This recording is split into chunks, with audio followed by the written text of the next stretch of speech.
Hello student, welcome to Sajja tutorial. आज हम पढ़ेंगे सिमिलैरिटी में प्रैक्टिस सेट 1.4 का question number 4। Practice set 1.4 based है theorem on area of similar triangle पर। क्वेश्चन नंबर 4 बोलता है कि ट्राइंगल LMN सिमिलर है ट्राइंगल PQR से। 9 multiply area of triangle PQR equal है 16 multiply area of triangle LMN से। QR अगर 20 है, MN फाइंड करना है। तो सबसे पहला ये चीज दिया जो मैंने क्वेश्चन में दी थी, अब इसको सही करना है।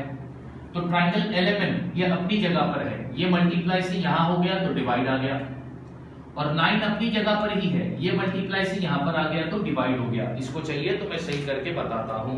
देखो मैंने क्या किया, मैं यहां पर फिर से करके बता रहा हूं। ये इक्वल की साइन, इधर क्या है, area of triangle LMN upon ये मल्टीप्लाई से यहां पर आ गया तो डिवाइड हो गया। ये 9 यहीं पर है, ये 60 मल्टीप्लाई से यहां पर आ गया तो डिवाइड में आ गया। समझ में आ गई बात? और ये दो ट्राइंगल सिमिलर भी है, क्वेश्चन में दिया है गिवन। दो ट्राइंगल सिमिलर है, उन दो ट्राइंगल के एरिया का रेशियो पता है। कौन सा थ्योरम लोगे? Theorem on area of similar triangle. क्या बोलता है? दो सिमिलर ट्राइंगल की एरिया का रेशियो इक्वल होगा उनके करस्पॉन्डिंग साइड के स्क्वायर के रेशियो से। तो अब यहां पर कौन सी करस्पॉन्डिंग साइड लेनी है? QR दिया है, MN फाइंड करना है, तो यहां पे लिया MN upon MN square upon QR square. उसके बाद हमने वैल्यू डाली area of triangle LMN upon area of triangle PQR की। MN की वैल्यू पता नहीं है, QR था 20। अब एक तरफ स्क्वायर है, एक तरफ स्क्वायर नहीं है, तो स्क्वायर हटाने के लिए दोनों तरफ हमने क्या ले लिया? Square root. तो 9 का स्क्वायर आ गया 3 और 16 का स्क्वायर आ गया 4। स्क्वायर और रूट कटा तो बचा MN, स्क्वायर और रूट कटा बचा 20। दो फ्रैक्शन के बीच में इक्वल की साइन है, क्या होगा? Cross multiply. तो 4 किससे मल्टीप्लाई होगा? MN से, और 3 मल्टीप्लाई होगा 20 से। अब 3 और 20 अपनी जगह पे रखा मैंने, और ये जो 4 है ये डिवाइड मल्टीप्लाई से यहां पर आ गया तो हो गया डिवाइड। अब 4 1 जा 4, 4 5 जा 20। देयरफॉर MN की वैल्यू मेरे को क्या मिली? 3 5 जा 15। MN कितना मिला? 50। ओके स्टूडेंट, अभी हम करेंगे प्रैक्टिस सेट 1.4 का क्वेश्चन नंबर 5। अब ये क्वेश्चन नंबर 5 क्या बोलता है, ध्यान से देखो। Area of two similar triangle are 225 square centimetre and 81 square centimetre. दो सिमिलर ट्राइंगल की एरिया दिया है। ट्राइंगल कैसे है? सिमिलर, और उन दोनों सिमिलर ट्राइंगल का एरिया दिया है। If the side of the smaller triangle is 12 centimetre, छोटे ट्राइंगल का एक साइड जो है वो 12 सेंटीमीटर है, then find the corresponding side of bigger triangle. तो अपने को बड़े ट्राइंगल का करस्पॉन्डिंग साइड फाइंड करना है। अब मैं एग्जांपल देकर ये सिंपल क्वेश्चन को समझाता हूं। मान लो ये दो ट्राइंगल है, ये ट्राइंगल है ABC और ये छोटा ट्राइंगल है DEF। ठीक है, ये दोनों ट्राइंगल सिमिलर है, और ये दोनों ट्राइंगल की एरिया का रेशियो, एरिया भी दिया है 225 और 81। अच्छा, वो क्या बोलता है? The side of the smaller triangle is 12 centimetre. मान लेते हैं EF 12 सेंटीमीटर। अब EF का करस्पॉन्डिंग साइड क्या है? BC। इसका लेंथ अपने को फाइंड करना है। समझ में आ गई? अब इसका सॉल्यूशन कैसा लिखेंगे, ध्यान से देखना। मैं यहां पे लिखता हूं सॉल्यूशन, लिखता हूं let the area of two similar triangle be A1 and A2। दो सिमिलर ट्राइंगल की एरिया क्या लिया मैंने? A1 A2। आगे लिखता हूं and their respective corresponding side be S1 and S2, और वो दो ट्राइंगल के करस्पॉन्डिंग साइड मैंने क्या लिया, S1 और S2। अब क्वेश्चन में दो ट्राइंगल की एरिया दिया है। पहले ट्राइंगल का एरिया यानी A1 कितना दिया है, 225 स्क्वायर सेंटीमीटर। A2 कितना दिया है, 81 स्क्वायर सेंटीमीटर। छोटे ट्राइंगल की साइड यानी कि S2 कितना दिया है, 12 सेंटीमीटर। S1 अपने को फाइंड करना। क्वेश्चन में क्या बोला है, क्वेश्चन में बोला है टू ट्राइंगल्स आर सिमिलर। दो ट्राइंगल कैसे हैं, सिमिलर है। जब दो ट्राइंगल सिमिलर है, दो ट्राइंगल की एरिया दिया है, कौन सा थ्योरम लोगे भाई, theorem on area of similar triangle. क्या बोलता है वो थ्योरम, दोनों ट्राइंगल की एरिया का रेशियो यानी A1 अपॉन A2, उनके करस्पॉन्डिंग साइड्स कौन से हैं, S1 अपॉन S2, उनके करस्पॉन्डिंग साइड के स्क्वायर के रेशियो से इक्वल होगा। कौन सा थ्योरम बोलता है, bye theorem on area of similar triangle. अब क्या करना है, तो वैल्यू डालेंगे। A1 कितना दिया है, 225, A2 कितना दिया है, 81, S1 फाइंड करना है, S2 कितना दिया है, 12। अब इधर स्क्वायर था तो स्क्वायर लगा दिया। अब एक तरफ राइट हैंड साइड पर स्क्वायर है, लेफ्ट हैंड साइड पर नहीं है, तो स्क्वायर हटाने के लिए क्या लिया जाता है, टेकिंग स्क्वायर रूट।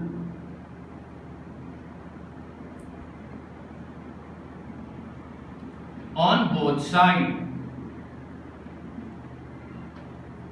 अब दोनों तरफ स्क्वायर रूट लेंगे तो रूट और स्क्वायर तो कट जाएगा। अब 225 का स्क्वायर रूट क्या आता है बच्चों, तो 225 का स्क्वायर रूट आता है 15, 81 का 9, रूट और स्क्वायर गया बचा क्या, S1, रूट और स्क्वायर गया बचा क्या, 12। दो फ्रैक्शन के बीच में इक्वल की साइन है, क्रॉस मल्टीप्लाई होगा, 9 मल्टीप्लाई होगा S1 से और 15 मल्टीप्लाई होगा 12 से। अब आगे की कहानी, तो S1 अपनी जगह है, 15 इंटू 12 भी अपनी जगह है। अब ये 9 मल्टीप्लाई से यहां पर जाएगा तो क्या हो जाएगा, डिवाइड। अब डिवाइड करो, 3 3 सा 9, 3 4 सा 12, 3 1 सा 3, 3 5 सा 15, बचा ऊपर 5 और 4 और उसके बीच में साइन है मल्टीप्लाई की, तो S1 कितना मिला, 5 4 सा 20 सेंटीमीटर। अब यहां पे लिखूंगा लास्ट में, therefore corresponding side of bigger triangle is 20 centimetre. इस तरह क्वेश्चन नंबर 5 को करना था। अब बाजू में ही मैंने क्वेश्चन नंबर 6 भी लिख दिया है। अब क्वेश्चन नंबर 6 क्या बोलता है, triangle ABC and triangle DEF are equilateral triangle. दो ट्राइंगल है, इक्विलैटरल ट्राइंगल है। Area of triangle ABC is to area of triangle DEF is equal to 1:2। दोनों ट्राइंगल की एरिया का रेशियो दिया है 1:2। AB दिया है 4, एक ट्राइंगल की साइड दी है 4, दूसरे ट्राइंगल की करस्पॉन्डिंग साइड DE अपने को फाइंड करना है। अब कैसे फाइंड करेंगे, क्या इस क्वेश्चन में बोला है कि ये दो ट्राइंगल सिमिलर है, नहीं बोला। क्या हम directly by theorem on area of similar triangle लेंगे, नहीं लेंगे। उस थ्योरम को यूज करने से पहले ये पता होना चाहिए कि दो ट्राइंगल सिमिलर है। तो सबसे पहले अपन प्रूफ करते हैं कि ये दो ट्राइंगल सिमिलर है या नहीं। अब यहां पर लिखता हूं मैं solution.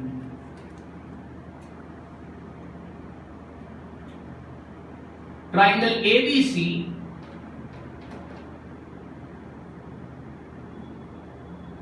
And triangle DEF are equilateral triangle.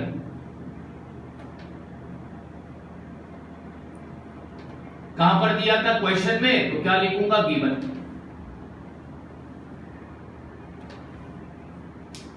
Equilateral triangle है मतलब इन दोनों ट्राइंगल में इस ट्राइंगल में 3 एंगल है, इस ट्राइंगल में 3 एंगल है। इक्विलेटरल ट्राइंगल के हर एक एंगल कितने डिग्री के होते हैं? 60 डिग्री के होते हैं। अब यहां पे लिखता हूं angle A is equal to angle B is equal to angle C is equal to angle D is equal to angle E is equal to angle F is equal to 60 degree.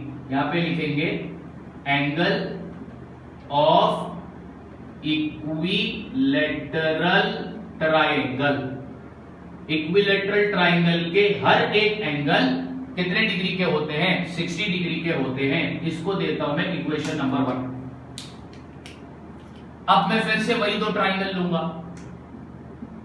In triangle ABC and triangle DEF, दो triangle लिया। अब इस triangle में पहला angle है ए और उस triangle में पहला एंगल है डी, तो ये करस्पॉन्डिंग हो गए। क्या ये कॉन्ग्रुएंट है? हाँ ये कॉन्ग्रुएंट है। दोनों कितने डिग्री के? 60 डिग्री के। फिर इस ट्रायंगल में दूसरा एंगल बी और उस ट्रायंगल में दूसरा एंगल ई, ये करस्पॉन्डिंग एंगल हो गए। क्या ये कॉन्ग्रुएंट है? हाँ ये कॉन्ग्रुएंट है, क्योंकि दोनों भी कितने डिग्री के हैं? 60 डिग्री के हैं। यहां पर रीजन दूंगा फ्रॉम 1। इसका मतलब ये दो ट्रायंगल क्या हो गए? Similar sir. Triangle ABC is similar to triangle DEF by which test? by angle test। चलो अब हमने प्रूफ कर दिया कि दो ट्रायंगल सिमिलर है, यानी अब हम theorem on area of similar triangle ले सकते हैं। तो वो थ्योरम क्या बोलता है? दो ट्रायंगल की एरिया का रेशियो, यानी area of triangle ABC upon area of triangle DEF। दो सिमिलर ट्रायंगल की एरिया का रेशियो इक्वल होगा किससे? उनके करस्पॉन्डिंग साइड के स्क्वायर के रेशियो से। तो इधर करस्पॉन्डिंग साइड दिया है AB और इधर करस्पॉन्डिंग साइड लूंगा मैं DE, यानी AB square upon DE square. यहां पे रीजन दूंगा theorem on area of similar triangle. चलो ये हो गया। अब वैल्यू डालने की बारी आई। तो area of triangle ABC upon area of triangle DEF का रेशियो क्या दिया था? 1/2 इक्वल AB स्क्वायर, तो AB कितना दिया है? 4, तो 4 का स्क्वायर अपॉन DE फाइंड करना है, तो DE स्क्वायर। अब बच्चों बताओ, एक तरफ स्क्वायर रूट है, एक तरफ स्क्वायर है, दूसरी तरफ स्क्वायर नहीं है। राइट हैंड साइड पे स्क्वायर है, लेफ्ट हैंड साइड पे नहीं है। तो स्क्वायर हटाने के लिए क्या करेंगे? Taking square root. तो यहां पे लिखता हूं taking square root on both side.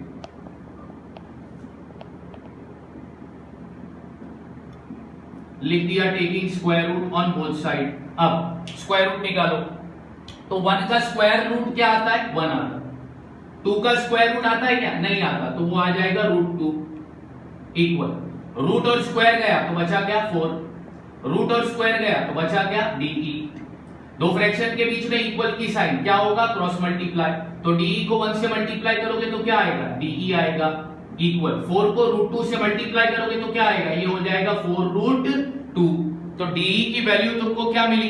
DE की वैल्यू तुमको मिली 4√2। इस तरह तुम्हें करना था क्वेश्चन नंबर 6। तो क्वेश्चन नंबर 5 और क्वेश्चन नंबर 6 हमने सॉल्व कर दिया। अब इस एक्सरसाइज का सिर्फ एक ही क्वेश्चन बचा है, वो है क्वेश्चन नंबर 7। ठीक है।